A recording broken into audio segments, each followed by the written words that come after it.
मित्रों नमस्कार। ज्ञान मार्शल माइंड में आपका बहुत-बहुत स्वागत है। मित्रों आज हम हनुमान जी के बारे में बात करेंगे। वैसे तो हनुमान जी के बारे में हम क्या बात करें, आप सबको पता होता है। हमारे गली, मोहल्ले, घर हर जगह हनुमान जी की पूजा होती है। लेकिन कुछ चीज़ें ऐसी हैं जो शायद आपको भी आश्चर्य में डालें और हमें भी आश्चर्य में डालें। कुछ अनकही कहानियाँ हैं, उनके बारे में आज चर्चा करेंगे। और हमारे साथ हमारे विशेषज्ञ डॉक्टर प्रतिम डॉक्टर साहब आपका बहुत-बहुत स्वागत है। तो हनुमान जी के बारे में तो बच्चा-बच्चा जानता है, पर आप ऐसा क्या लेकर आए हैं जो हमारे दर्शकों को उसको फ़ायदा होने वाला है? देखिए, हनुमान जी हमारी सनातन में अष्ट चिरंजीवियों में से एक है। मतलब अमर हैं, अजर हैं। कलयुग में जीवित देवता के रूप में उनकी पूजा होती है। बाकी देवता कोई वैकुंठ लोक में रहता है, कोई स्वर्ग लोक में रहता है, कोई अलकापुरी में निवास करता है, कोई कहीं निवास करता है, तो वहां तक पहुंचना बड़ा मुश्किल काम है। और हनुमान जी चूंकि अजर अमर हैं और ऐसा माना जाता है कि वो यहाँ मृत्युलोक में ही निवास कर रहे हैं, तो आप उनसे मिल भी सकते हैं। उनके पास अपनी प्रार्थना को बहुत जल्दी भी पहुंचा हाँ, वो सकते हैं, किसी भी रूप में मिल सकते हैं। किसी भी रूप में मिल सकते हैं। और यही कारण है कि कलयुग में सबसे ज्यादा पूजे जाने वाले देवताओं में हनुमान जी का नाम सबसे ऊपर आता है। पिछले दिनों हम लोगों ने चर्चा की थी कि हनुमान जी ने पंचमुखी रूप क्यों धारण क्यों किया, ना? बिल्कुल। उसके पीछे का रहस्य क्या था। तो जब ऐसे में ये माना जाता है कि कलयुग में इस मृत्यु लोक में हनुमान जी रहते हैं, भगवान राम की तपस्या में लीन है, और हमारे बीच में हनुमान जी मौजूद हैं। इस हमारे ग्रंथों में लिखा हुआ है, अपने भक्तों की रक्षा करते हैं। और इसीलिए देखा होगा आपने कि हनुमान जी की पूजा से बहुत जल्दी फल भी मिलता है। तो ऐसे में एक मन में जिज्ञासा होती है कि जब हनुमान जी जीवित हैं, अष्ट चिरंजीवियों में से हैं, इस पृथ्वी पर ही निवास कर रहे हैं, तो कहाँ कहाँ पर वो मिल सकते हैं, कहाँ उनके दर्शन किए जा सकते हैं। वैसे तो भगवान है, सर्वत्र व्याप्त है, कहीं भी दर्शन दे सकते हैं। लेकिन हमारे जो धर्म ग्रंथों में बताया गया है कि कुछ जगह ऐसी पृथ्वी पर हैं जहां पर बहुत से लोगों ने हनुमान जी के दर्शन किए हैं, उनका साक्षात्कार किया है, उनसे मिले हैं, और बहुत से लोगों ने उनको देखा है। अब ये कौन कौन सी जगह हो सकती है, तो आज इसी पर चर्चा करेंगे कि कहाँ कहाँ हनुमान जी मिल सकते हैं। जी। श्रीलंका में जो अशोक वाटिका थी, जहां पर सीता जी रहती थी, कुछ ग्रंथों में लिखा हुआ है, जो श्रीलंका की रामायण है उसमें भी यही लिखा हुआ है कि यहाँ पर एक जो कुमार वन है, अशोक वाटिका के पास एक कुमार वन है। हाँ, उसमें लिखा हुआ है कि हनुमान जी यहीं पर तपस्या में लीन है, और रावण वध के बाद वो जो है यहीं पर रुक गए थे। हालांकि रामचरितमानस में यह है कि रावण का जब वध हुआ तो रामादल में हनुमान जी भगवान राम और लक्ष्मण के साथ वापस अयोध्या आए थे। लेकिन श्रीलंका के जो धार्मिक ग्रंथ हैं उनमें ये लिखा हुआ कि यहाँ पर कुमार वन में हनुमान जी अभी भी मौजूद हैं, और वहां के स्थानीय लोग मानते हैं कि आज भी वो रात में यहाँ कभी कदार दिखाई भी पड़ते हैं, और उनकी जो गर्जना है, कपि गर्जना, वो भी सुनाई देती है। अब दूसरा स्थान जो है जाखू पर्वत है, हिमाचल में, शिमला में, पहाड़ पर। दरअसल उसकी महत्व इसलिए है कि जब हनुमान जी लक्ष्मण जी की शक्ति लगने के बाद संजीवनी बूटी लेने गए थे, तो जाखू हिल की उसी पहाड़ी पर, चोटी पर, वो थोड़ी देर के लिए रुके थे। आज भी अगर आप जाखू हिल पे जाए तो वहां पे बंदरों की असामान्य सेना दिखाई पड़ती है, असामान्य तरीके से बहुत ज्यादा समूह दिखाई देता है। वहां के स्थानीय लोगों को ये मानना है कि हनुमान जी की सेना है ये सब, और हुँ। इसी पहाड़ी पर हनुमान जी कहीं ना कहीं हाँ, तपस्या वो में लीन पुराना है, मंदिर भी जाखू है। हिल में। और बहुत ही मतलब प्रसिद्ध मंदिर है, बहुत सिद्ध मंदिर है हनुमान जी का। मंदिर है, वहाँ बंदरों का आतंक भी है वो। आतंक। वो आपके कब चश्मा उतार दें, कब आपका बैग छीन लें। लेकिन नुकसान नहीं पहुंचाते, हाँ, शारीरिक नुकसान नहीं पहुंचाते। पौराणिक ग्रंथों में एक जगह नासिक में, महाराष्ट्र में, जहां हनुमान जी का जन्म हुआ था, अंजनेरी पर्वत, वहीं हनुमान जी का जन्म हुआ था। माना जाता है कि यहाँ पर भगवान राम के वापस वैकुंठ चले आने के बाद हनुमान जी वापस आकर इसी जगह पे अंजनेरी पर्वत पर तपस्या में लीन हो गए। और वहां के बारे में भी दावे किए जाते हैं कि वहां पर रात में कई बार तेज प्रकाश दिखाई पड़ता है, और कोई नहीं प्रकाश दिखाई पड़ता है, कुछ किसी का साया नहीं दिखाई पड़ता, और जो है बानरों की आवाज तेज सुनाई पड़ती है। महाभारत में भी, भगवत गीता में भी उल्लेख किया गया है कि हनुमान जी गंधमादन पर्वत पर तपस्यारत है, और गंधमादन पर्वत पर आज भी भगवान हनुमान के पैरों के निशान दिखाई पड़ते हैं। तमिलनाडु के पास, तमिलनाडु में रामेश्वरम के पास गंधमादन पर्वत के बारे में रामायण में भी बहुत जिक्र है। और जिक्र ये है कि तुलसीदास जी ने भी ये कहा कि इस जगह से, इसी पर्वत से हनुमान जी ने समुद्र में छलांग लगाई थी, लंबी छलांग लगाई थी लंका जाने के लिए, समुद्र को पार करने के लिए। इस गंधमादन पर्वत पर एक, इसकी चोटी पर एक मंदिर है, और उस मंदिर में एक पवित्र शिला रखी हुई है जहां पर हनुमान जी के पैरों के निशान पाए जाते हैं। भक्तों का मानना है, श्रद्धालुओं का मानना है, और कई सिद्ध साधकों का भी ये मानना है कि यहाँ पर हनुमान जी मौजूद है और भक्तों को आशीर्वाद देते रहते हैं। बद्रीनाथ धाम के पास भी माना जाता है कि हनुमान जी यहाँ पर तपस्या में लीन है।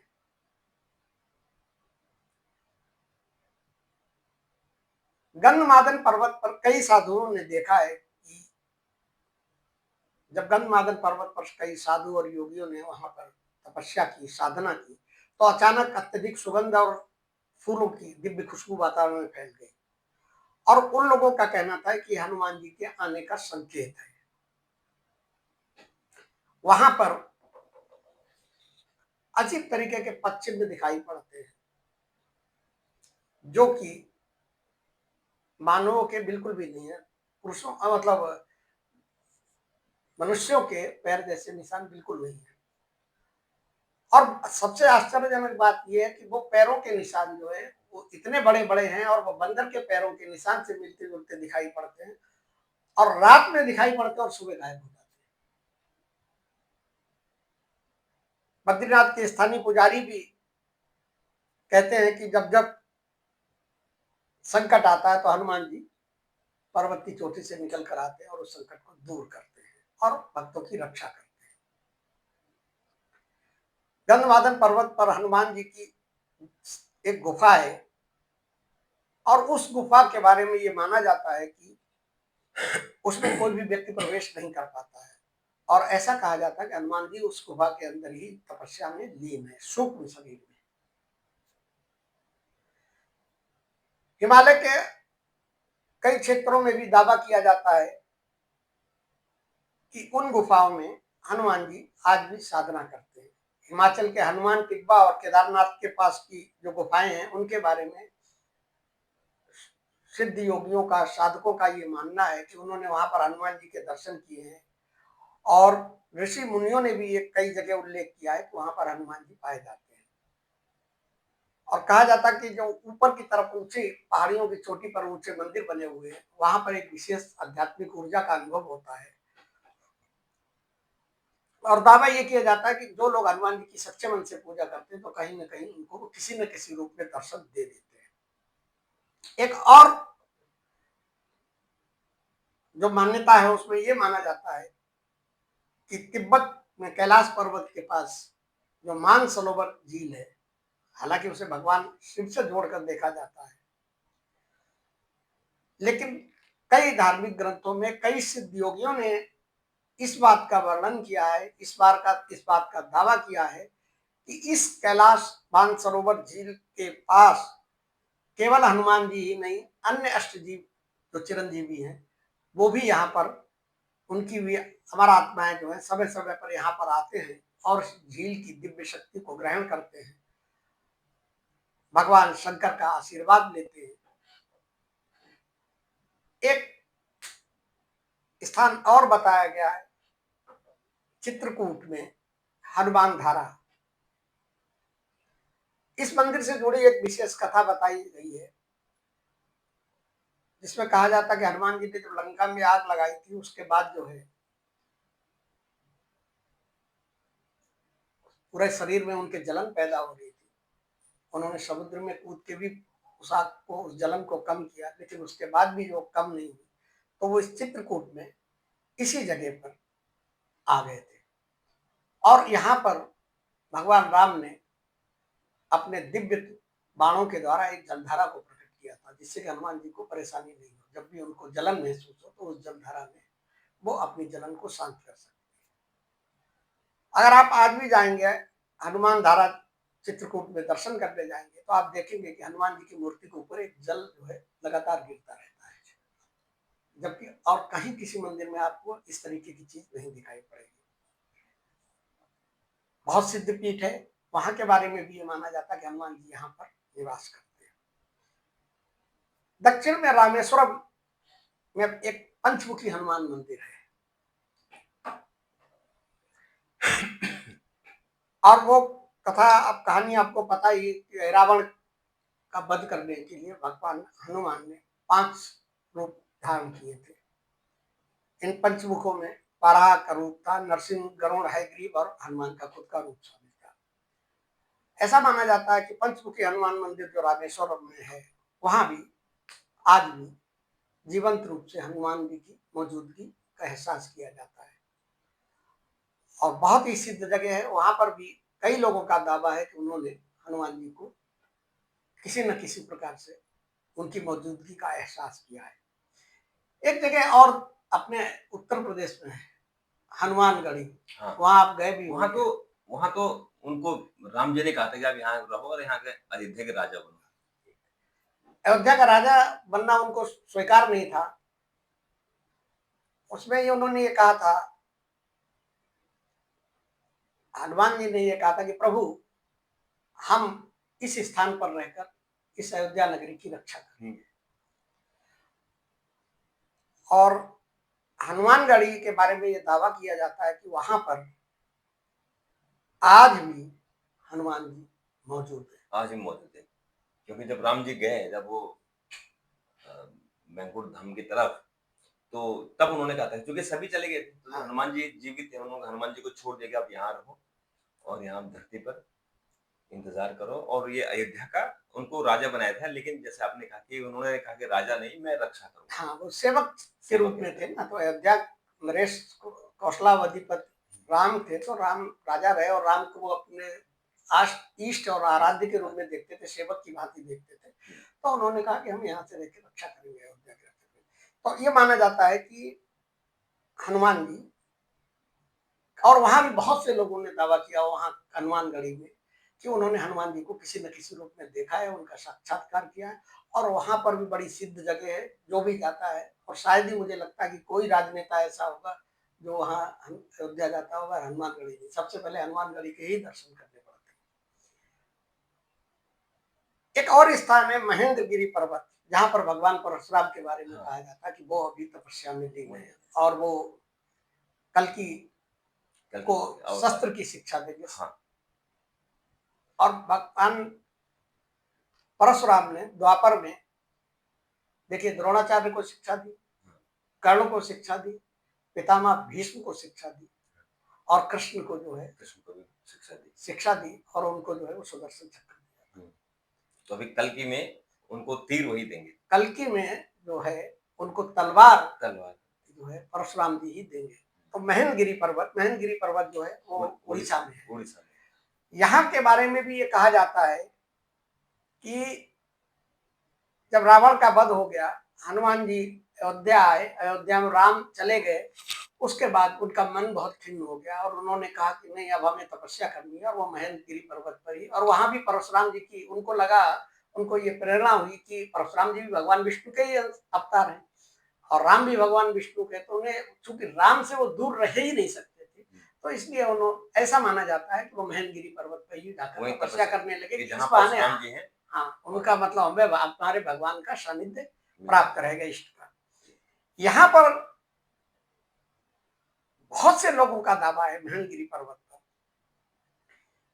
कि तमाम अदृश्य आकृतियां ऐसी दिखाई पड़ती हैं जो कि बानर के रूप में होती है, आदि बानर आदि नर के रूप में। चूंकि हनुमान जी भी जो एक कपि थे, ठीक है, और कपि एक प्रजाति थी हमारे यहाँ साइंटिफिकली अगर देखो, तो जो लोग खाली ये मानकर चलते कि वो बानर थे, बानर नहीं थे, कपि एक प्रजाति, एक प्रजाति थी, कपि प्रजाति, बंदर जैसे। हाँ, चूंकि पृथ्वी का विकास, जब सृष्टि में विकास हुआ है तो मानव को धीमे धीमे जो है विकास हुआ है, तो उसमें कपि जो है एक प्रजाति, साइंस भी इस बात को मानता है और अभी भी बहुत सी जगह उनके अवशेष मिलते हैं कपियों के। तो यहाँ पर ये दावा किया जाता है कि अचानक वहां पर इस तरीके की आकृतियां प्रकट होती हैं और थोड़ी देर में वो जो जंगल में विलीन हो जाती है। उड़ीसा में तमाम धार्मिक पुस्तकों में इस बात का दावा किया गया और उड़ीसा के तमाम लोगों ने, तमाम संतों ने और भी संतों ने जो महेंद्रगिरी पर्वत पर तपस्या करने गए, उनमें से कई लोगों ने ये कहा और कई लोगों ने ये बताया कि महेंद्रगिरी पर्वत पर रात के समय हनुमान जी की गर्जना की आवाज सुनाई पड़ती है। आवाज कहाँ से आती किसी को पता नहीं।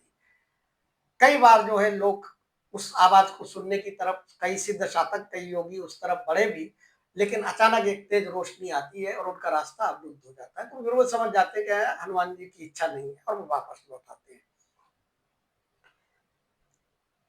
लेकिन इतना जरूर है कि महेंद्रगिरी पर्वत पर जो लोग साधक तपस्या करते हैं, वो उनका अनुभव, उन्होंने अपने जो अनुभव बताए हैं उसमें उन्होंने ये बताया है कि तपस्या करते करते एक वज्र जैसी ऊर्जा शरीर में प्रवेश करती है और ये हनुमान जी की ऊर्जा होती है। वहां के बारे में ये मान्यता है कि महेंद्रगिरी पर्वत पर जो सच्चे मन से हनुमान चालीसा का पाठ करता है, वहां पर सच्चे मन से, पवित्र मन से, तो उसके आसपास बंदरों का झुंड आ जाता है चारों तरफ, और वो नुकसान नहीं पहुंचाते और माना यह जाता है कि हनुमान जी की ये सेना है जो कि आती है। और अगर आप वहां पर रामचरितमानस का पाठ करें या राम की स्तुति करें, तो ऐसा भी कई लोगों का दावा है कि उन्हीं बानरों की झुंड में एक ऐसी बड़ी आकृति होती है जो हनुमान जी होते हैं। हाँ, तो माना जाता है कि वो भी हनुमान जी है।